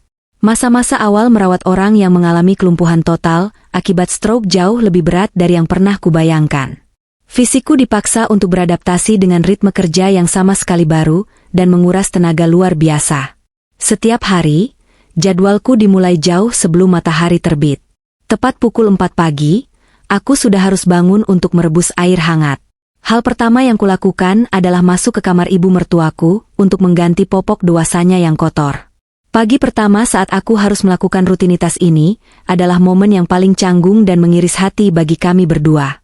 Saat aku membuka selimutnya dan mulai melepaskan pakaian bawahnya, aku bisa melihat tubuh ibu mertuaku menegang kaku. Matanya yang sebelah kanan, yang masih berfungsi normal, terbelalak menatap langit-langit kamar. Rahangnya terkunci rapat. Ia tidak bisa menepis tanganku, ia tidak bisa mengusirku, namun dari tatapannya, aku bisa membaca betapa hancur harga dirinya saat itu. Wanita sosialita yang seumur hidupnya selalu dilayani oleh pelayan berseragam rapi, yang jangankan untuk membersihkan kotoran, memakai sepatu pun dulu selalu dibantu orang lain, kini harus pasrah dalam keadaan telanjang dan dibersihkan kotorannya oleh menantu miskin yang sangat ia benci. Aku mencoba bersikap senormal mungkin, mengabaikan ketegangan yang menggantung di udara. Aku membersihkan tubuhnya dengan waslap hangat secara perlahan dan hati-hati, memastikan tidak ada kulitnya yang lecet. Aku mengganti popoknya, mengoleskan bedak anti ruam, lalu memakaikan pakaian yang bersih dan nyaman. Sepanjang proses itu, aku sama sekali tidak mengeluarkan sepatah kata pun yang menyinggung perasaannya. Aku tidak menyindir, aku tidak mengeluh tentang bau kotoran yang menyengat, dan aku tidak menunjukkan raut wajah jijik sedikit pun. Ketika aku selesai merapikan selimutnya dan menatap wajahnya, kulihat air mata sudah menggenang di pelupuk matanya yang cekung. Ia membuang muka, menatap ke arah tembok dengan bibir bergetar hebat. Itu adalah penolakan bisu, sebuah pertahanan terakhir dari sisa-sisa kesombongannya yang telah hancur lebur. Ia menangis karena malu, ia menangis karena merasa tak berdaya, dan mungkin, ia mulai menangis karena penyesalan yang belum sanggup ia utarakan. Aku hanya tersenyum tipis, mengusap punggung tangannya dengan lembut, lalu berjalan keluar kamar untuk melanjutkan rutinitasku menyiapkan sarapan. Setelah urusan pagi selesai, tantangan berikutnya adalah menyuapi makanan. Karena otot wajahnya mencong dan fungsi menelannya terganggu, ibu mertuaku tidak bisa mengonsumsi makanan padat. Semua makanannya harus diblender hingga halus seperti bubur bayi. Awalnya, ia seringkali menolak untuk membuka mulut. Setiap kali aku menyodorkan sendok berisi bubur ke depan bibirnya, ia akan memalingkan wajahnya susah payah, menutup matanya rapat-rapat. Butuh kesabaran ekstra untuk membujuknya. Ibu harus makan. Kalau perut ibu kosong, obatnya tidak bisa bekerja dengan baik dan lambung ibu bisa luka. Ucapku dengan nada datar namun tegas, tetap menyodorkan sendok itu. Aku tidak membentaknya, namun aku juga tidak membiarkannya menang dengan sikap keras kepalanya. Terkadang, karena sulit mengontrol otot bibirnya, bubur yang kusuapkan seringkali tumpah atau menetes keluar dari sudut bibirnya, mengotori dagu dan bajunya. Di saat-saat seperti itu, ia akan mengerang frustrasi, memukul-mukul sisi ranjang dengan tangan kanannya yang masih bisa bergerak, marah pada kelemahan tubuhnya sendiri. Namun, aku tidak pernah marah atau merasa jijik. Dengan telaten, aku menyeka sisa makanan di dagunya dengan tisu basah, mengganti pakaiannya jika terlalu kotor, dan mengulangi proses menyuapi itu dari awal hingga mangkuknya benar-benar kosong. Di sela-sela merawatnya, aku tetap harus menjalankan usaha konveksiku. Untungnya, asisten-asisten jahitku sudah cukup mandiri, sehingga aku bisa mendelegasikan sebagian besar pekerjaan potong kain kepada mereka. Mesin jahitku yang letaknya agak ke belakang rumah terus berbunyi sepanjang hari, berpadu dengan suara televisi yang sengaja kunyalakan di kamar depan agar ibu mertuaku tidak merasa kesepian. Aku berlari-lari antara ruang jahit dan ruang perawatan, sebentar menjahit pesanan seragam, sebentar kemudian berlari ke depan untuk memiringkan tubuh ibu mertuaku agar punggungnya tidak mengalami luka baring, memberinya minum, atau membantunya meminum obat tepat waktu. Malam harinya, barulah suamiku mengambil alih peran tersebut setelah ia pulang bekerja. Suamiku seringkali tidak tega melihatku kelelahan hingga ketiduran di kursi jahit. Ia yang mengambil giliran membersihkan ibunya di malam hari, memijat kaki ibunya yang kaku, dan membacakan cerita atau berita untuk menghibur ibunya. Kekompakan kami berdua, rupanya perlahan-lahan mulai meruntuhkan dinding es di hati ibu mertuaku. Meskipun ia masih sulit bicara dan tatapannya terkadang masih menyeratkan rasa canggung yang besar terhadapku, penolakan fisiknya mulai berkurang. Ia mulai mau membuka mulut saat kusuapkan makanan, ia tidak lagi memalingkan wajah saat aku memandikannya, dan terkadang, kudengar ia menggumamkan suara yang mirip dengan kata, "Terima kasih," meski sangat samar. Namun, luka terbesar yang menghancurkan sisa-sisa kekuatan ibu mertuaku bukanlah kelumpuhan fisiknya, melainkan pengabaian dari anak-anak kesayangannya. Hari berganti minggu, dan minggu berganti bulan. Selama waktu itu, tidak ada satupun saudara suamiku yang menampakkan batang hidungnya di rumah kami. Istana mewah itu seolah telah benar-benar melupakan ratunya yang kini terasing di rumah pinggiran kota. Kakak-kakak iparku hanya sesekali mengirimkan pesan teks basa-basi ke ponsel suamiku, menanyakan kabar tanpa niat nyata untuk datang menjenguk. Alasan mereka selalu sama dan berulang-ulang. Sibuk urusan bisnis, sedang berada di luar kota, arisan keluarga suami, atau takut tertular penyakit padahal stroke bukanlah penyakit menular. Puncaknya terjadi pada suatu siang yang terik, sekitar 2 bulan setelah ibu mertuaku tinggal bersama kami. Saat itu, aku sedang duduk di tepi ranjangnya, menyuapkan semangkuk puding buah yang kuhaluskan. Tiba-tiba, ponselku yang tergeletak di atas meja berdering. Nama kakak ipar pertamaku tertera di layar. Karena tanganku sedang kotor memegang mangkuk dan sendok, aku refleks menekan tombol pengeras suara agar aku bisa tetap menyuapi ibu mertuaku sambil berbicara. "Halo, Ratih," sapa suara melengking kakak iparku dari seberang sana. Nada suaranya terdengar terburu-buru dan sama sekali tidak bersahabat, seperti biasanya. "Adikku, suamimu itu, kok dari tadi pagi ditelepon susah sekali sih? Tolong sampaikan padanya ya, bulan depan itu kan jatuh tempo perpanjangan asuransi kesehatan ibu. Aku dan suamiku tidak bisa mengurusnya karena lusa kami sekeluarga mau liburan keliling Eropa selama sebulan. Tiketnya sudah lama dipesan, sayang kalau hangus." Gerakan tanganku yang hendak menyuapkan puding terhenti di udara. Aku melirik ke arah ibu mertuaku. Matanya melebar, pendengarannya masih sangat tajam menangkap setiap kata yang keluar dari ponsel itu. "Liburan ke Eropa, Kak?" Tanyaku dengan suara yang tertahan, berusaha mengendalikan emosi yang mendadak naik ke ubun-ubun.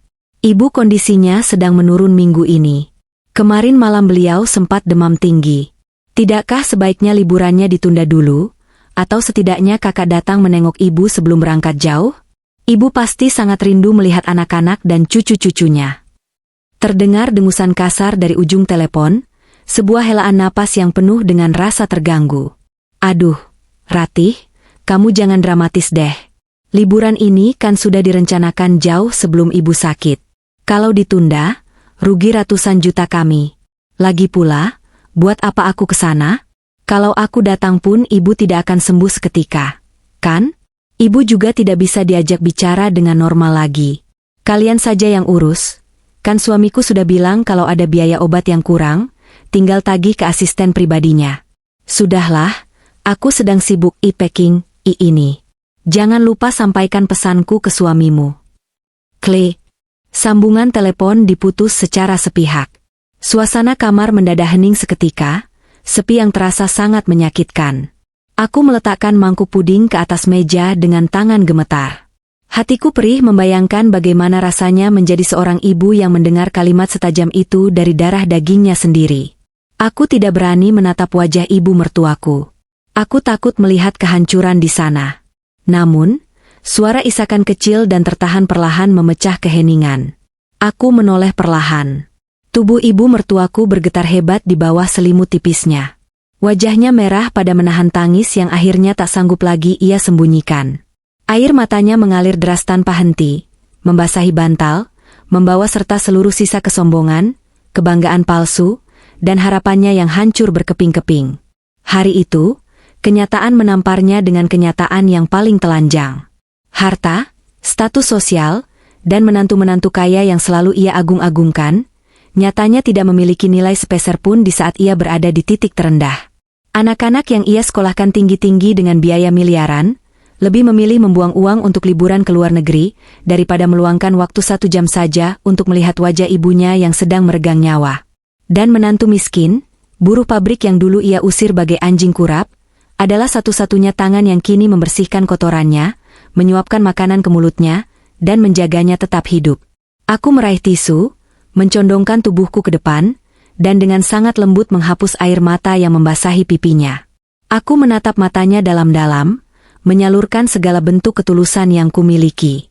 Tidak ada kata-kata ejekan, tidak ada ucapan, aku sudah bilang, dan tidak ada tatapan merendahkan. Sudah, Bu, tidak apa-apa, bisikku lirih, menahan suaraku yang ikut bergetar karena menahan tangis. Ibu punya aku. Ibu punya anak laki-laki ibu. Kami di sini. Kami tidak akan pergi kemana-mana.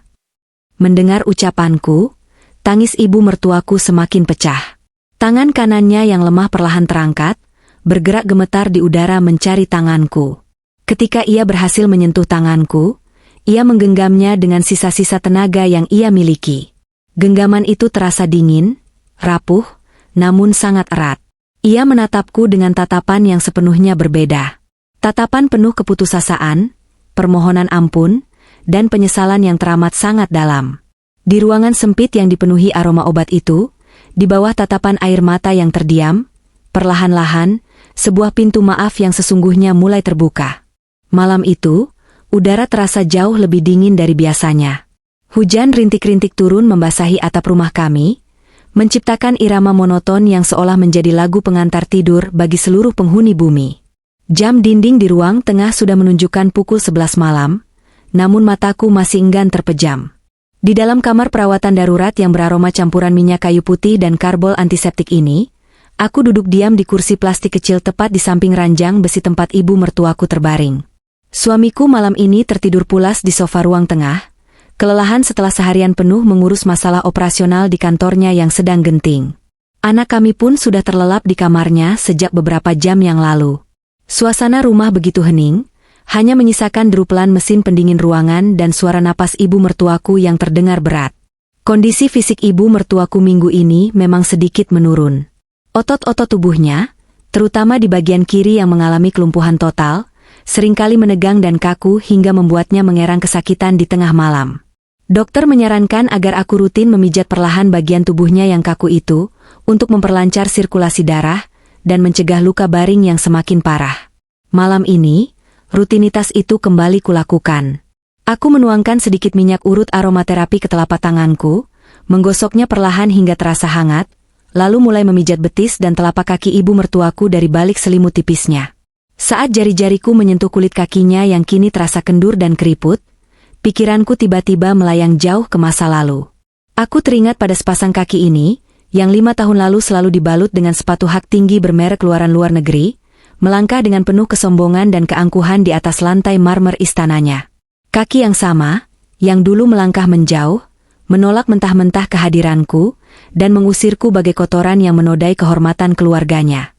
Kaki yang dulu tidak pernah sudi menginjakan langkahnya di rumah mungil kami, bahkan saat cucu pertamanya lahir ke dunia ini.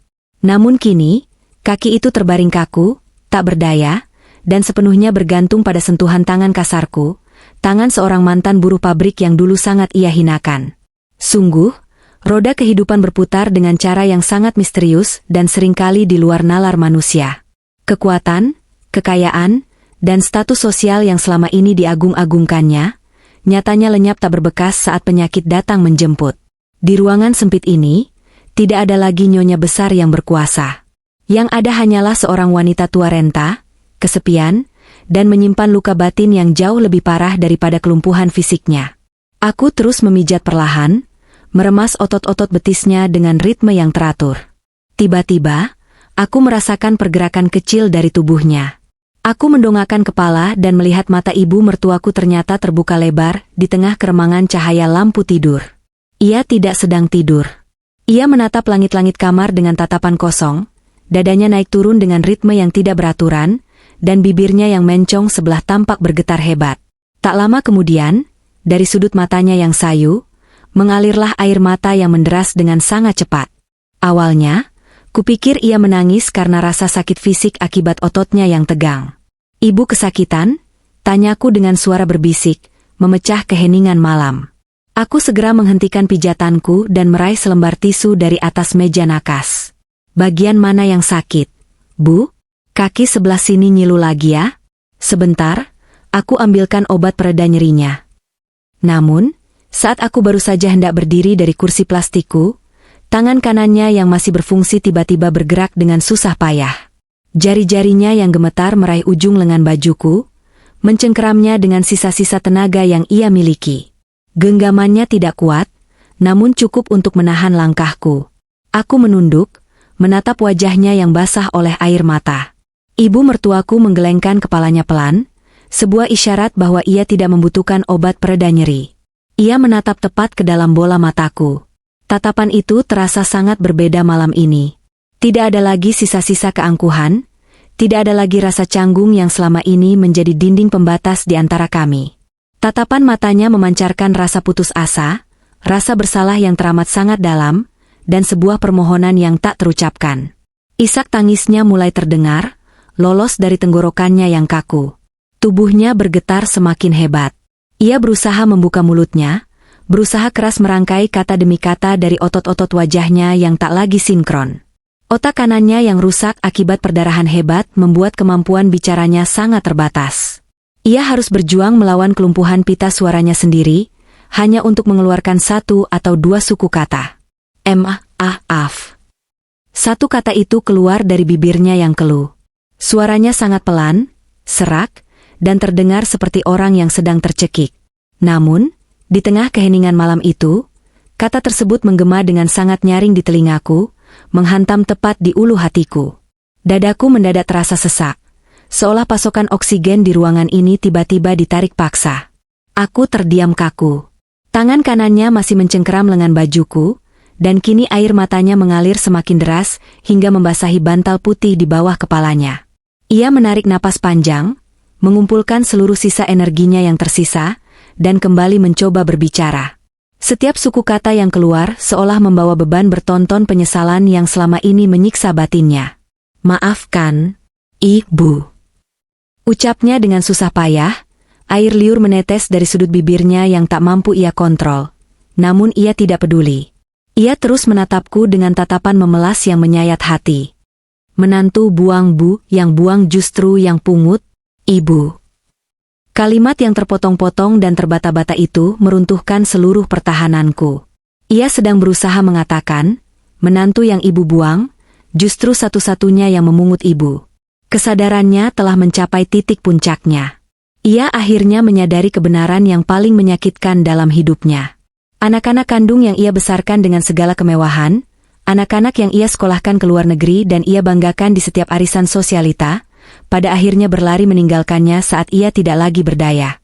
Mereka jijik melihat kondisinya, mereka lebih mementingkan liburan ke Eropa dan jadwal arisan daripada merawat ibu yang telah melahirkan mereka. Sementara aku, wanita yang ia hina habis-habisan karena kemiskinanku, wanita yang ia anggap tak selevel dan hanya akan menyusahkan keluarganya, justru menjadi satu-satunya orang yang rela terjaga di tengah malam untuk membersihkan kotorannya dan memijat kakinya yang lumpuh. Ibu Butea. Lanjutnya lagi sambil terisah hebat, merujuk pada kehilafannya selama ini yang buta karena harta dan status. Maaf. Mendengar pengakuan yang lahir dari kehancuran total ego seorang manusia itu, pandanganku ikut mengabur. Air mata yang sejak awal kutahan akhirnya jatuh berderai membasahi pipiku.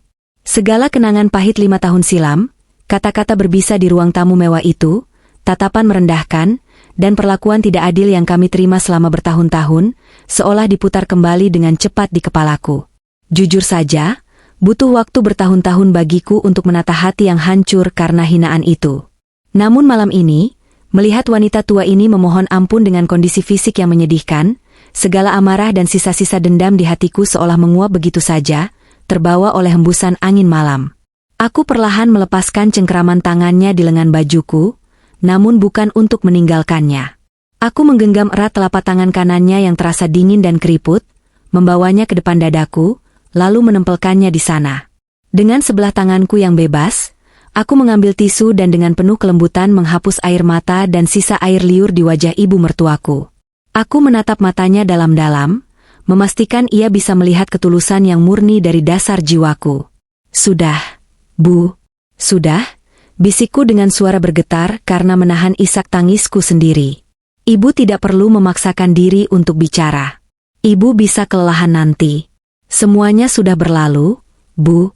Semuanya sudah aku lupakan. Ibu tidak memiliki hutang maaf apapun padaku.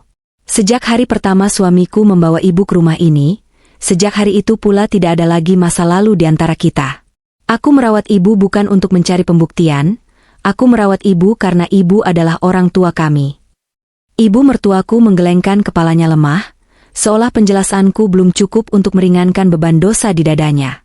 Tangisannya justru semakin kencang, mengguncang bahunya yang kurus. Ia tahu, permintaan maaf ini sangat terlambat. Ia tahu, tak ada satupun hal yang bisa ia lakukan untuk mengembalikan masa lalu dan menghapus luka yang telah ia torehkan padaku dan putranya sendiri. Melihat keputusasaannya, aku tidak bisa menahan diri lagi. Aku mencondongkan tubuhku ke depan, memeluk erat bahunya yang rapuh. Aku membenamkan wajahku di pundaknya, membiarkan air mataku membasahi baju tidurnya. Di pelukan itu, aku mencurahkan segala keikhlasanku. Aku memaafkan ibu. Bisikku tepat di telinganya. Aku sudah memaafkan ibu, demi Tuhan. Jangan menangis lagi. Anggaplah kita baru bertemu hari ini. Mulai malam ini, biarkan aku menjadi anak perempuan ibu. Tiba-tiba, dari arah ambang pintu kamar yang sedikit terbuka, terdengar suara langkah kaki pelan. Aku menoleh dan melihat suamiku berdiri di sana. Matanya merah dan basah oleh air mata. Rupanya, ia terbangun karena mendengar suara isak tangis dari dalam kamar dan telah mendengarkan seluruh percakapan kami dalam diam. Suamiku melangkah masuk, mendekati ranjang, lalu ikut memeluk kami berdua. Ia mencium puncak kepala ibunya berkali-kali dengan penuh kasih sayang, membisikkan kata-kata penenang yang membuat ibu mertuaku akhirnya perlahan-lahan mulai tenang. Malam itu, di bawah temaram cahaya lampu tidur, di tengah aroma obat-obatan yang menguar di udara, sebuah keajaiban yang tak kasat mata terjadi. Dinding kesombongan yang menjulang tinggi selama bertahun-tahun akhirnya runtuh rata dengan tanah. Luka-luka masa lalu yang bernanah perlahan menutup, disembuhkan oleh air mata penyesalan dan obat bernama keikhlasan. Mulai malam itu, tidak ada lagi mertua yang kejam dan menantu yang dibuang. Yang tersisa hanyalah ikatan batin antar manusia yang saling memaafkan. Hati ibu mertuaku mungkin hancur karena pengkhianatan anak-anak kesayangannya, namun di rumah kecil ini, hatinya kembali dijahit oleh tangan seorang buruh pabrik yang kini resmi menjadi anak perempuan sejatinya. Badai akhirnya benar-benar berlalu, menyisakan kedamaian yang sunyi namun sangat melegakan jiwa. 6 bulan telah berlalu sejak malam penuh air mata di mana kata maaf akhirnya terucap dengan susah payah dari bibir ibu mertuaku. Setelah malam yang emosional itu, hubungan di antara kami bertiga berubah menjadi sangat hangat dan tak berjarak. Tidak ada lagi kecanggungan saat aku menyuapkan makanan atau memandikannya. Sorot matanya kepadaku selalu memancarkan kelembutan dan rasa terima kasih yang tak terhingga. Terkadang, ketika aku sedang menjahit pakaian pesanan pelanggan di dekat pintu kamarnya, ia akan terus menatapku lekat-lekat, lalu tersenyum simpul dengan sebelah bibirnya yang masih kaku. Senyuman itu adalah hadiah terindah yang tak ternilai harganya bagiku, sebuah senyuman yang jauh lebih berharga dari seluruh perhiasan emas yang pernah ia miliki di masa kejayaannya. Namun, takdir Tuhan memang tidak bisa dicegah oleh siapapun. Kedamaian dan kehangatan yang baru saja kami rajut, harus berhadapan dengan kenyataan fisik ibu mertuaku yang semakin hari semakin merosot tajam. Kerusakan pembuluh darah di otaknya ternyata telah menyebar perlahan, merusak fungsi organ tubuhnya yang lain. Usianya yang memang sudah menua membuat daya tahan tubuhnya tak lagi sanggup melawan komplikasi dari penyakit stroke tersebut. Obat-obatan mahal yang kami tebus setiap minggu tak lagi memberikan efek perbaikan, hanya sekadar memperlambat waktu yang terus berjalan mundur. Puncaknya terjadi pada suatu sore di penghujung bulan November. Angin berhembus sangat pelan, daun-daun kering berguguran di halaman rumah kami, seolah alam pun sedang bersiap menyambut sebuah perpisahan. Ibu mertuaku tiba-tiba mengalami sesak napas yang luar biasa hebat. Wajahnya pucat pasi, dan napasnya terdengar sangat pendek dan putus-putus. Suamiku yang baru saja tiba dari kantor langsung berlari memeluk ibunya. Kami segera memanggil dokter ke rumah, karena kondisi ibu mertuaku sudah terlalu lemah untuk dibawa perjalanan ke rumah sakit. Setelah melakukan pemeriksaan singkat yang terasa sangat panjang bagi kami, dokter menatap suamiku dengan sorot mata penuh empati, menggelengkan kepalanya pelan, lalu menepuk bahu suamiku dengan lembut. Tidak ada kata yang perlu diucapkan. Kami berdua langsung mengerti arti dari tatapan dan gelengan kepala tersebut. Waktunya telah tiba. Garis akhir dari perjalanan panjang yang melelahkan ini sudah terlihat di depan mata. Kami menolak semua alat bantu pernapasan yang mungkin hanya akan memperpanjang penderitaannya. Kami ingin ia pergi dengan tenang.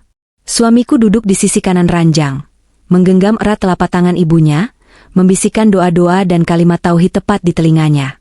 Air mata suamiku mengalir deras tak tertahankan, membasahi punggung tangan wanita yang melahirkannya itu. Sementara itu, aku duduk di sisi kiri, membelai rambutnya yang mulai memutih dengan penuh kelembutan, menuntun batinnya untuk melepaskan segala beban duniawi. Ibu mertuaku menatap wajah suamiku lekat-lekat, lalu perlahan mengalihkan pandangannya kepadaku. Matanya sayu, napasnya semakin melemah di setiap detiknya. Namun, di detik-detik terakhir hidupnya, ia mengumpulkan sisa tenaganya untuk menarik sudut bibirnya, membentuk sebuah senyuman yang paling damai, tulus, dan indah yang pernah kulihat.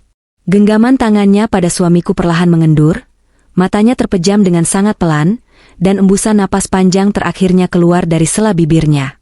Di dalam kamar kecil yang penuh dengan aroma karbol dan minyak kayu putih itu, di rumah sederhana milik mantan buruh pabrik yang dulu ia usir, wanita itu menghembuskan napas terakhirnya dengan sangat tenang. Tanpa kemewahan, tanpa anak-anak konglomeratnya, namun penuh dengan cinta yang sejati dan pemaafan yang mutlak. Keesokan harinya, bendera kuning terpasang di depan pagar rumah mungil kami. Suasana berkabung menyelimuti lingkungan sekitar.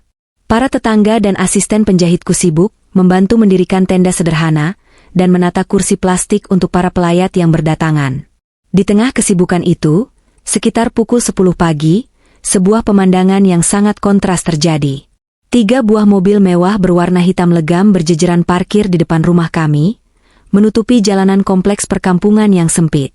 Dari dalam mobil-mobil keluaran Eropa tersebut, turunlah kakak-kakak iparku beserta suami mereka masing-masing.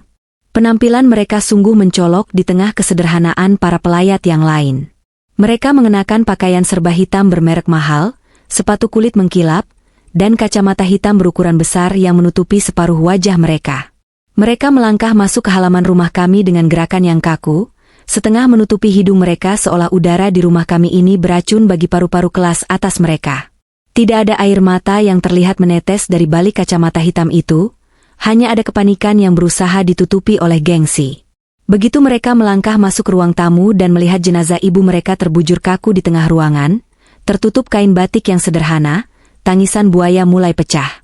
Kakak ipar pertamaku tiba-tiba menjerit histeris, memeluk suaminya sambil menangis dengan suara yang dibuat-buat, mempertontonkan drama kesedihan di depan para pelayat. Kakak ipar keduaku ikut menangis terseduh-seduh, meratapi kepergian ibunya dengan kalimat-kalimat klise tentang betapa mereka sangat mencintai ibunya dan betapa sibuknya mereka hingga tak sempat menjenguk di detik-detik terakhir. Aku berdiri di sudut ruangan, menggendong anakku yang menatap heran pada keributan yang diciptakan oleh paman dan bibinya. Aku tidak merasakan simpati sedikit pun pada tangisan mereka. Semuanya terasa sangat palsu. Di mana mereka saat ibu mereka berjuang menelan makanan? Di mana mereka saat ibu mereka buang air di tempat tidur dan menangis karena malu? Mereka sedang bersenang-senang di benua lain, memamerkan tas mahal dan menikmati kehidupan sosialita mereka. Dan kini, saat sang ibu telah terbujur kaku tak bernyawa, mereka datang membawa air mata palsu hanya untuk menjaga citra mereka sebagai anak yang berbakti. Suamiku, yang matanya sudah membengkak karena menangis semalaman, berdiri dari duduknya di samping jenazah sang ibu. Ia berjalan menghampiri kedua kakaknya dengan langkah tegap dan rahang yang mengeras. Tidak ada amarah yang meledak-ledak di wajahnya kali ini, yang ada hanyalah tatapan dingin yang menusuk langsung ke relung jiwa. "Sudah, Kak, hentikan sandiwara kalian," ucap suamiku dengan suara yang sangat rendah, namun ketajamannya mampu membungkam suara jeritan buatan kakaknya seketika. "Ibu sudah tenang. Beliau pergi dengan damai di rumah ini, di pelukanku dan di pelukan istriku. Kalian tidak perlu menangis meraung-raung sekarang, karena air mata kalian tidak akan bisa menghidupkan ibu kembali, dan tangisan kalian tidak akan bisa menebus dosa pengabaian kalian selama berbulan-bulan." Suami kakak ipar pertamaku, pria bertubuh tambun itu, berdeham canggung dan mencoba mencairkan suasana. Ia merogoh saku jas mewahnya, mengeluarkan sebuah amplop coklat tebal yang tampak penuh sesak dengan uang tunai, lalu menyodorkannya kepada suamiku. "Kami turut berduka cita yang sedalam-dalamnya. Maafkan kami tidak bisa menemani ibu di saat terakhir. Ini ada sedikit uang duka dari kami berdua untuk menutupi semua biaya pemakaman, tahlilan, dan untuk mengganti uang kalian selama merawat ibu." Suamiku menatap amplop tebal itu dengan tatapan penuh rasa jijik. Ia sama sekali tidak mengangkat tangannya untuk menerimanya. Sebaliknya, ia membalas tatapan kakak iparnya dengan sangat tajam. "Simpan uang kalian," jawab suamiku dengan nada datar yang mengerikan. "Ibu sudah tidak butuh uang kalian. Aku dan istriku sudah menyelesaikan semua biayanya dari hasil keringat kami sendiri. Kami merawat ibu dengan cinta dan keikhlasan, bukan dengan pamrih yang bisa dibayar dengan lembaran uang. Silakan kalian simpan uang itu untuk liburan kalian selanjutnya ke Eropa, atau untuk membeli tas mewah baru agar kalian tidak malu berkumpul dengan teman-teman sosialita kalian. Karena hanya itu yang berharga di hidup kalian, bukan nyawa seorang ibu." Kata-kata suamiku menohok tepat di titik paling sensitif. Kedua kakak iparku terdiam 1000 bahasa. Wajah mereka yang tadinya tertutup kacamata hitam kini menunduk dalam-dalam. Amplop coklat itu kembali masuk ke dalam saku jas secara perlahan. Di depan seluruh pelayat yang hadir siang itu, kesombongan keluarga konglomerat itu runtuh seutuhnya, dihempaskan oleh kenyataan pahit bahwa kekayaan tidak akan pernah bisa membeli kasih sayang dan kehormatan sejati. Rasa malu yang luar biasa besar tampak jelas menyelimuti mereka berempat. Mereka berdiri kaku di sudut ruangan, menyadari bahwa mereka telah kehilangan kesempatan berbakti yang tidak akan pernah bisa diputar kembali oleh uang miliaran rupiah sekalipun. Setelah pemakaman selesai dan para pelayat kembali ke rumah masing-masing, rumah kami kembali terasa hening. Hujan rintik-rintik mulai turun menyirami bumi, seolah ikut membasuh segala duka dan membersihkan sisa-sisa kesedihan. Aku duduk di teras depan, menikmati secangkir teh hangat berdua bersama suamiku. Anak kami sedang asyik bermain dengan mobil-mobilannya di atas karpet. Suamiku meraih tanganku, menggenggamnya erat, dan mencium punggung tanganku dengan penuh rasa syukur. Hari ini, satu babak kehidupan yang sangat melelahkan sekaligus penuh makna telah resmi ditutup. Peristiwa ini mengajarkan kami sebuah pelajaran hidup yang tak ternilai harganya. Bahwa status sosial, gelar sarjana dari luar negeri, jabatan direktur, maupun kekayaan yang berlimpah, bukanlah takaran untuk menilai tinggi rendahnya nilai seorang manusia. Uang bisa membeli ranjang rumah sakit paling canggih, tapi uang tidak bisa menyuapkan makanan dengan penuh kelembutan. Uang bisa membayar perawat paling mahal, namun uang tidak bisa menggenggam tangan seorang ibu di detik-detik terakhir hembusan napasnya. Kehormatan seseorang sejatinya diukur dari seberapa besar hatinya mau memaafkan, dan seberapa ikhlas tangannya mau merengkuh mereka yang pernah melukainya. Aku mungkin selamanya akan dikenal sebagai mantan buruh pabrik yang miskin, namun di hadapan Tuhan, aku tahu bahwa hatiku jauh lebih kaya daripada kakak-kakak iparku. Lembaran masa lalu yang penuh air mata dan hinaan kini telah ditutup rapat. Di depan sana, terbentang lembaran baru yang putih bersih, menjanjikan kedamaian tanpa batas bagi kami yang memilih untuk memeluk karma dengan keikhlasan yang tanpa pamrih.